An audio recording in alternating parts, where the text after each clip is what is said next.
I explored my empty school and I regret it. I stayed late at school to get a notebook I had left in my locker and I did not expect anything unusual, but as soon as I walked in it felt different. The halls were quiet and empty and the usual sounds of the school were gone. I started walking toward my locker and out of the corner of my eye I saw a shadow move, but when I looked directly there was nothing there. I heard a soft scraping sound behind me like someone dragging their feet, but no one was there. My heart started beating faster, but I told myself it was probably just the echo of my own footsteps. When I bent down to grab my notebook I felt like someone was right behind me and I froze. The silence pressed in and then I heard slow deliberate footsteps following me as I walked down the hall toward the exit. I called out but there was no answer and the lights flickered once before going out, leaving me in a dim emergency light. Halfway to the door I thought I heard my name whispered and for a moment I panicked, feeling something was watching me. I froze for a second and in that moment I saw a dark shape move quickly around the corner of a classroom and disappear.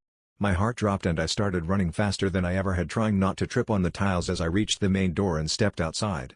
As soon as I locked the door behind me the feeling lifted, but I was shaking all the way home. That night when I checked my phone I found a short video I did not remember recording showing an empty hallway, and at the very end you could hear slow footsteps and a faint whisper of my name. Months later a couple of friends told me they had also stayed late at school and each of them had similar experiences with doors moving on their own footsteps when no one was there and strange cold spots in empty hallways.